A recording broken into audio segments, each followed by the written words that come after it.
All right, everybody, thanks so much for stopping by another live episode of Real Estate Titans. I'm your host, Greg Fowler, traveling throughout the marketplace, interviewing the top real estate professionals in our field, from realtors, lenders, builders, developers, residential or commercial, essentially gathering insight, inspiration, really drives and motivates these top producers above and beyond everybody else in what I'd like to consider a real estate titan.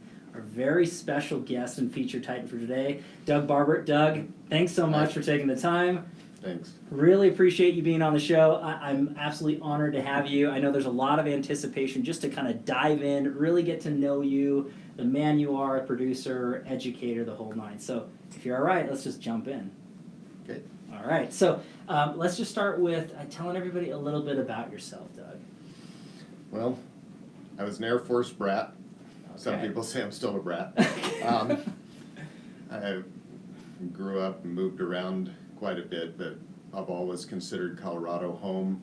My dad started developing land up in the Monument area in the 1950s. Wow. He was at the Air Force Academy teaching when it first opened. Okay. So we always came back here in the summers to check on his projects and do stuff. So I've never considered any place else home except Colorado. Wow. And he retired here in 1969, and I've been here ever since, except for a year I went to Wyoming. Okay. So, but, And came back. and he came back, yeah. absolutely.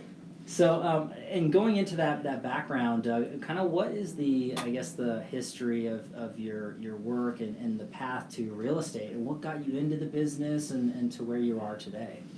Well, I, like many high school kids, when I graduated, I didn't know what I wanted to do. Sure. But I knew I didn't want to be poor. There's a lot of people out there that get that. Yeah. So I went to college and I thought, okay, accountants deal with money all the time. They must have some. I'll be one of those. So I started out as an accounting major, and after 2 years of that, quickly determined that was not my forte. Wow, okay. The dean asked me if I wouldn't mind upping my GPA. So I took a real estate class, intro to real estate class, because I thought I know something about that. I could get a good grade. Okay. And I had a great instructor, several of them actually, Mark Levine and Michael Crean. Wow. Ironically, Michael Crean, for the last 2 years, has been coming to my classes to get his continuing education. Unreal, So that's kind of cool. Yeah. But I loved it, and so I switched my major to real estate and construction management, and never looked back after that. I quickly figured out, I worked full-time, 40 to 60 hours a week while I was going through college, and so I've worked ever since I was a kid. I sold door to door. I've always sold. Love it. And so in the summers, I quickly figured out I can do way better selling land. We had land projects in the mountains than flipping burgers. Okay. So two different, genres right there. I got my license. Well, I'd go out. I'd be the slave labor putting up signs and staking lots and things like that. And so I'd see people come through with the salespeople, and the people would ask them questions, and the sales guys would either. Sometimes they knew the answers. Sometimes you could just tell they were BSing. And I'm Sure. like, I know the answer to that. So I could do this. So I got a license, and my dad started Rawhide in 1973, and I joined up in 75, and being unable to find gainful employment anywhere else, I'm still here. Unreal. So I love it. We've done a lot of development, land development, probably 40,000 acres worth of land development over the years, and Okay. I'm a general contractor, home builder also, and I do mediation and litigation consulting as part of my practice. So Love that. that all helps hopefully bring some authenticity to the classes that I teach. Sure. Because that's where I want to help the street level broker work. And I love that background kind of going into it, Doug, and giving everybody a little window when it comes to education and really giving back to the community, as we kind of discussed before we went live here. You have an impeccable reputation with what you do in this community and what you have done, and anybody who knows you and has taken one of your courses or classes, you're the best of the best. And no offense to anybody out there who educates real estate professionals, but Doug is the benchmark, and that's just my opinion onto that, and several others that know you. So Oliver Frescona was my model, so. Okay, and wonderful man, right? I mean, huge impact in the community. So, definitely going into that. Now, this would be a beautiful segue, Doug, and really going into what's your why. So, what motivates you? What gets you out of bed in the morning to do what you do to the level that you do it at? Well, there's always coffee. Okay, so that's an equalizer, right? The caffeine, we take that in. I've never had any trouble getting going. I'm a morning person. Okay. In fact, I remember for a lot of years I always thought sleep was kind of a waste of time. Because I'd lie in bed and I'd go like, what else could I get done if I didn't sleep? But you have to sleep, and I'm not quite as extreme on that anymore. Sure. And I even occasionally sleep in on the weekends till like 7 or 8. You heard it here, everybody. Doug does sleep. We don't know how long, but he does sleep. But I don't know. My parents were huge influences on me, and they always urged us to go out and accomplish. My dad had his little sayings, and one of them was, until you commit to something, you're just taking up space on the planet. Wow. And so we were taught to set goals and go out and work to achieve them. Love it. And I guess I've never quite gotten beyond that, because there's always something new to learn, and I can go and learn and get better at whatever it is I do. That was the other mantra we always got from my mom. Doesn't matter if you're a garbage man, be the best one there is, Well said. You be successful at whatever you do. Yeah. So that was kind of a big part of it. So what motivates me, different stages of life, different things. When you're young, I didn't want to be poor. I wanted to make money, and I felt that if I did that, it would give me credibility. Right, sure. What gave me credibility was success with clients. And my dad used to say, he said, if you just focus on delivering service, the money will take care of itself. Wow. And he was not wrong. And he said, the money is just a way of keeping score of the amount of service you provide to others. So I guess my why is I want to be useful. I want to serve other people. I love that. And that's the fact that I can make money doing it is so cool. Yeah, I mean that really is the end result, and your passion comes through, and obviously giving back to the community and to the clients that you work with, and I think that speaks volumes, Doug. I mean, that's a big thing for a why to drive above us, right? And I love that you mentioned there's stages of why. Yeah. It's not just one thing, right? Yeah, and I mean, when my kids were growing up, I loved the business because it afforded me time to go to their class events and things like that. And a lot of times I remember I was the only dad there, because I'm thinking, oh, these poor guys, they got to be out working, they can't be here. But I liked that. Sure. On the other hand, one of the reasons that I was attracted to real estate is because my dad said, well, you only have to work half a day. I didn't realize until years later it didn't matter which 12 hours that was. Yes, so it's still half the day. We are somewhat reactive to the demands and whims, even more so now than it used to be. If you're not available to serve people when they want to be served, they'll go find somebody else. Right. So, sometimes your schedule is not your own, or you have to change things, and while you have some flexibility, other people also drive the demands on your time quite a bit in this business too. So it's just trying to find some balance in there and be able to do what you do. Okay. But I like being good at stuff. I like knowing my clients are protected and well served, and they're not going to have unpleasant surprises. They're not going to have lawsuits. They're not going to have stuff like that. And that makes a difference to me, because I know I may not do as many deals as other people do, but that doesn't matter to me.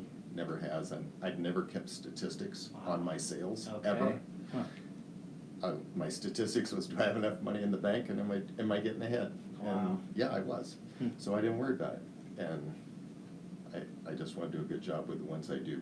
I love it, Doug. And obviously that it speaks volumes to the community and the people that have worked with you, and obviously referrals, and as that grows in your family of clients, I mean, it's all there. So, and that's kind of the point of this series, it's not about commission checks. It's not about, keeping score. It's about making impact in the community and giving back and doing this to a higher standard, which is painting a perfect picture for Doug Barber and kind of what you do out there. So I want to go into the next question, which I think is really, really important. It's actually one of the fan favorites of this particular series, to really understand how the Titans are growing and scaling their business and things that they have taken to another level. So if you could look back at your career thus far, Doug, and pick or choose one or two things that you added to your business that took it from one level to the next, what's that kind of look like for you?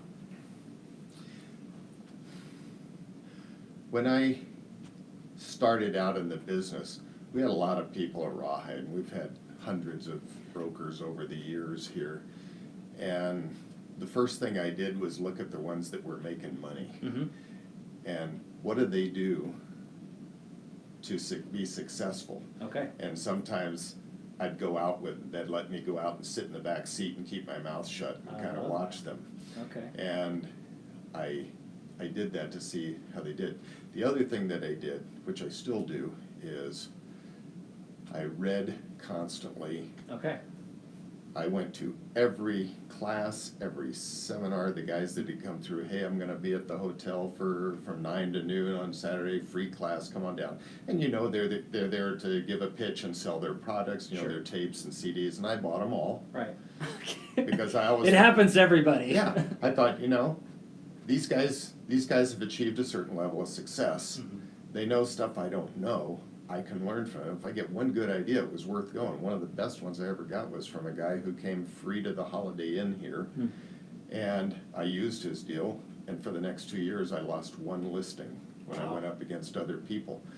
And it wasn't complicated, and I asked him about it, and I said, I saw him when he was young starting out doing this. I saw him about 12 years later. He came back through, and I stayed afterwards and talked to him. I said, you seem like you have a little edge now that you didn't used to have. And he goes, yeah. He says, I try not to have that come through. He said, it's just frustrating to me when I get 200 brokers in a room, and I know maybe 1 or 2% of them will try to apply any of the stuff I'm offering them. Right. And that's that's the way it is. Some people grab it. So Anthony Robbins said, if you want to get better, he said, I always look for people who are better than me at something, and I go hang out with them and see what I can learn from them. Love it. We can't all do it, but we can. Mm-hmm. So I became a sponge for anybody who had knowledge I didn't have. I remember going to see Cabot Robert, and all I could think is, he's a motivational speaker in like Zig Ziglar era. Yeah. And Cabot, and all I could think of is, man, when I get to be his age, I want that kind of energy and zeal for life, I don't want to be one of these people that gets old before they're dead, kind of thing. Yeah.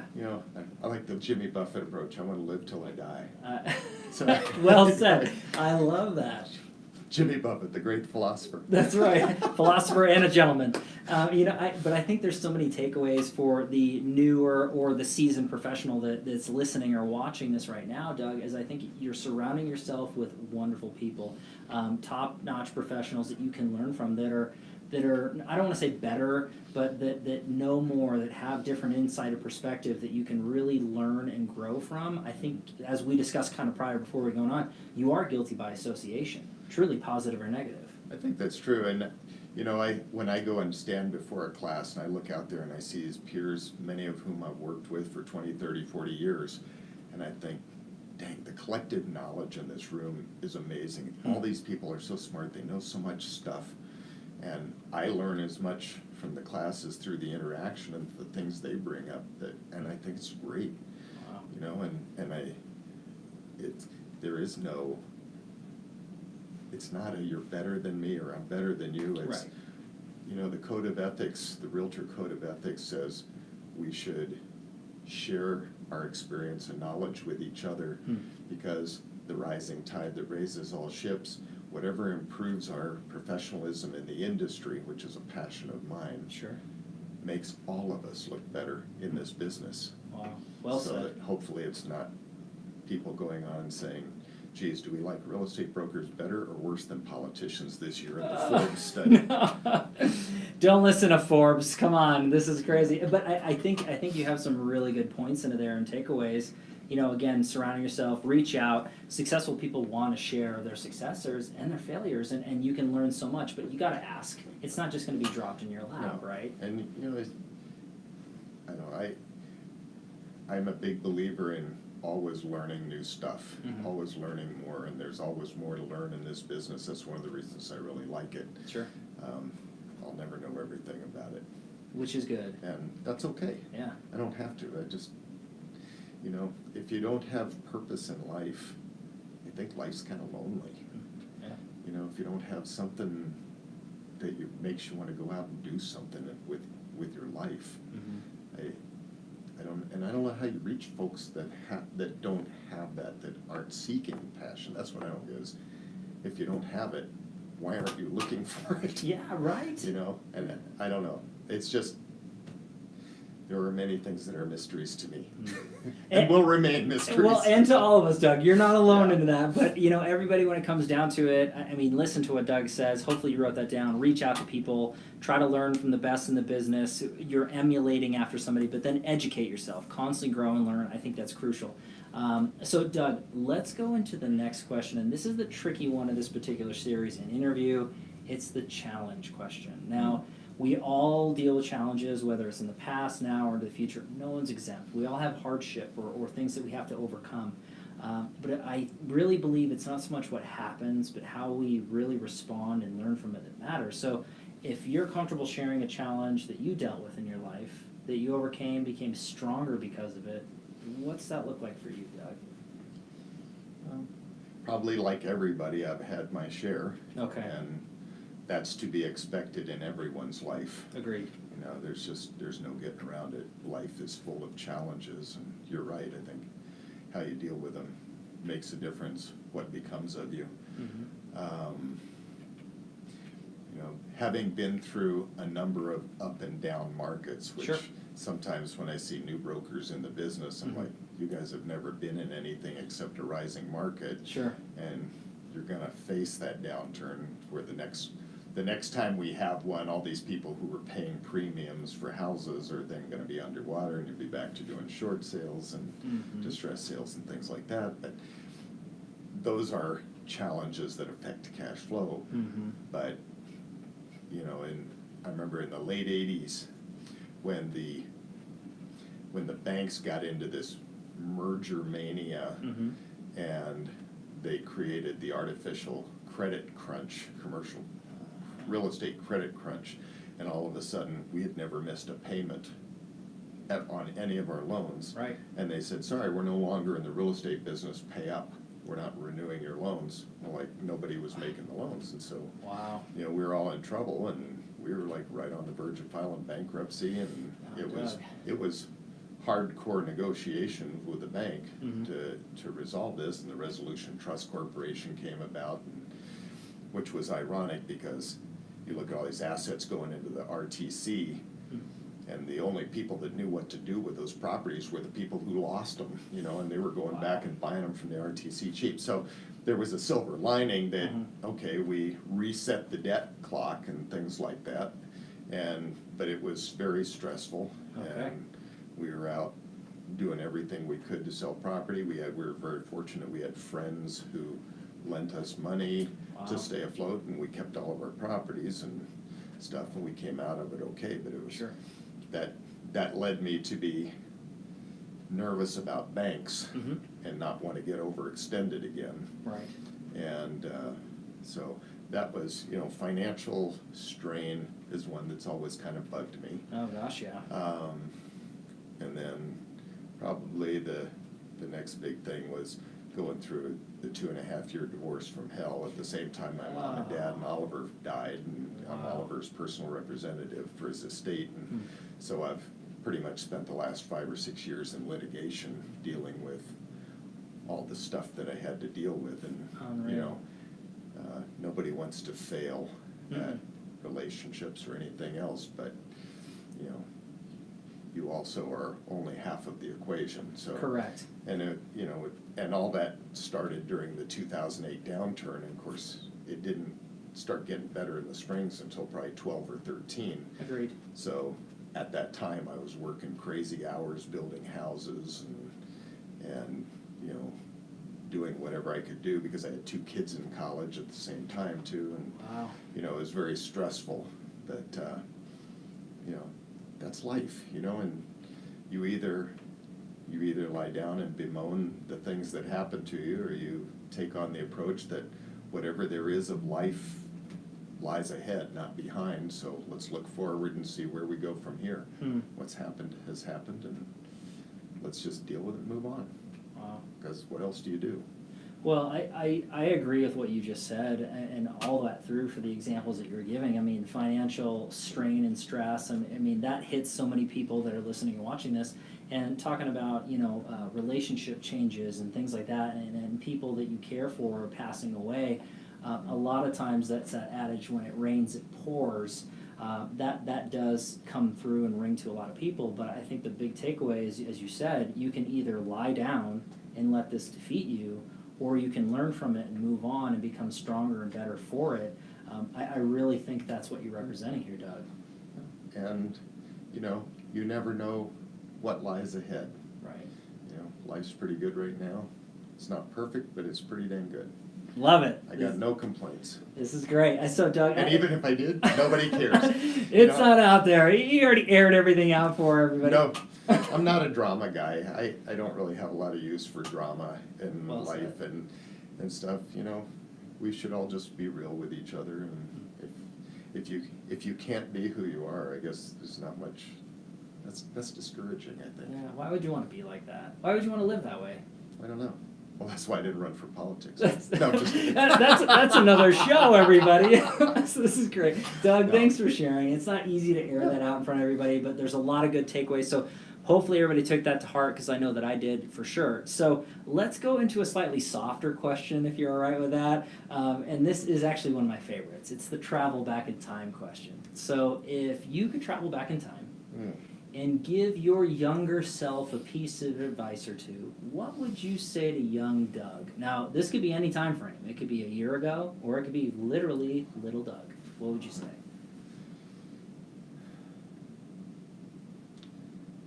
I would say, don't be quite so impetuous.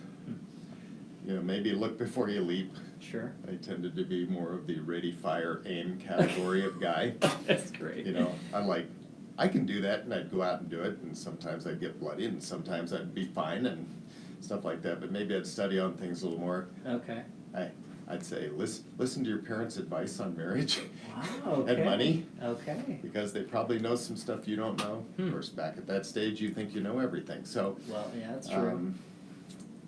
And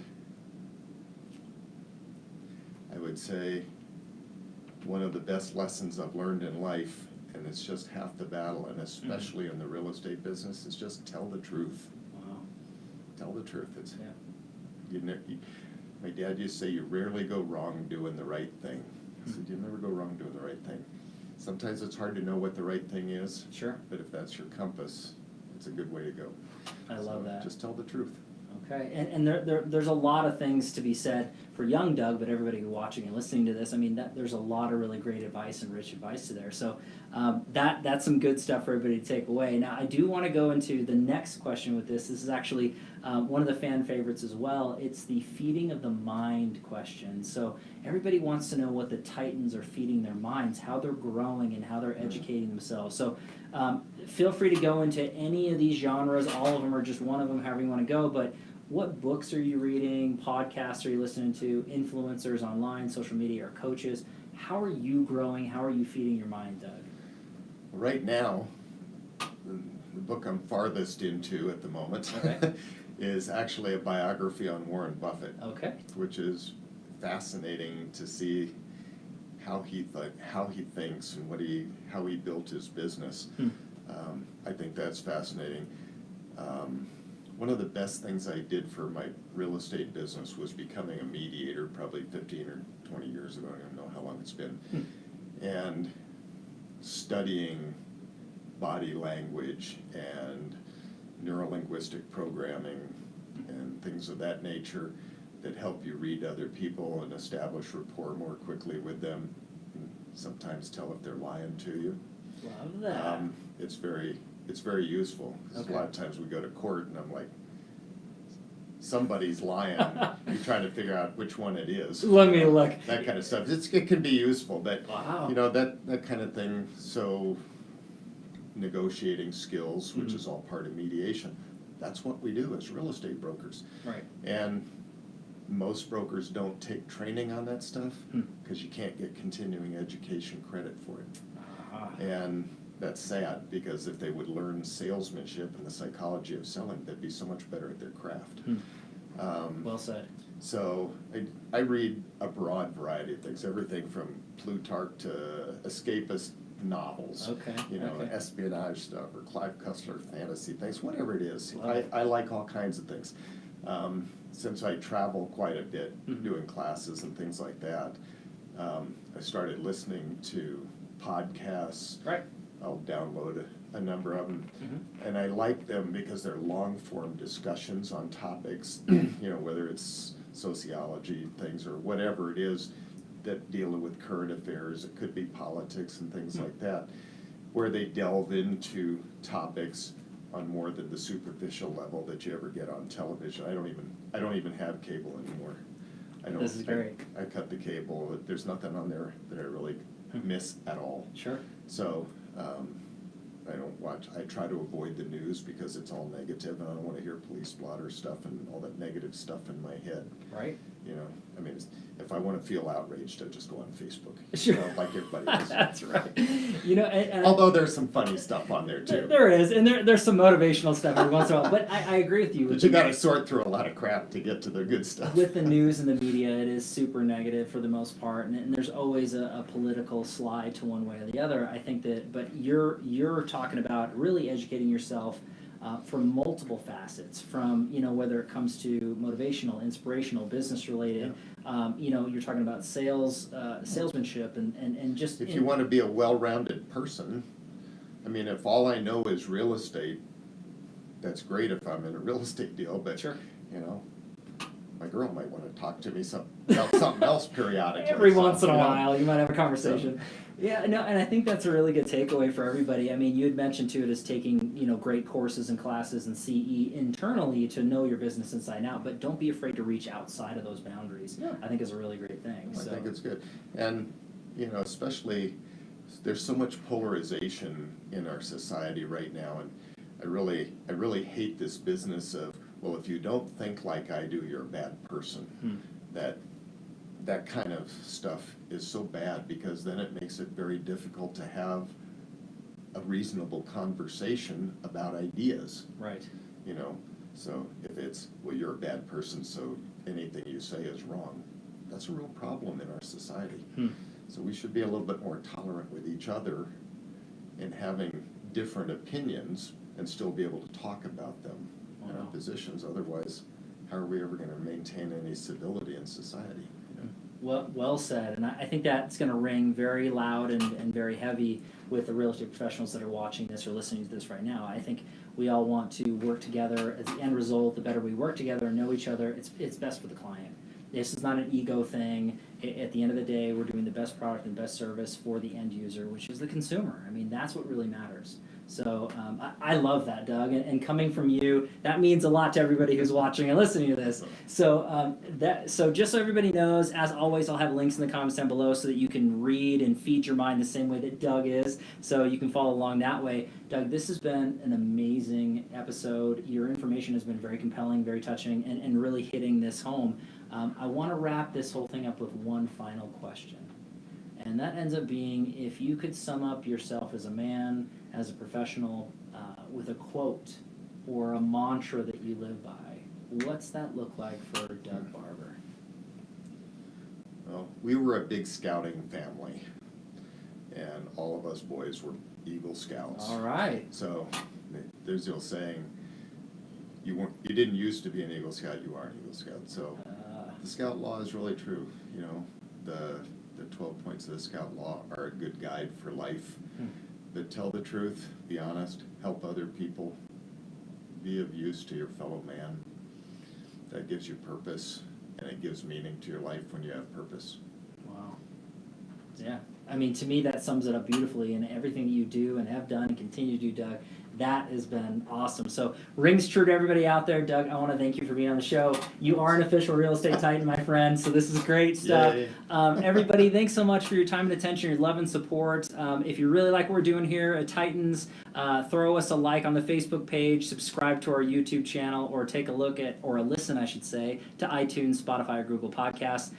Live every Tuesday and Friday afternoon, a different Titan, a different location. We'll catch everybody in the next live episode of Real Estate Titans. Take care. And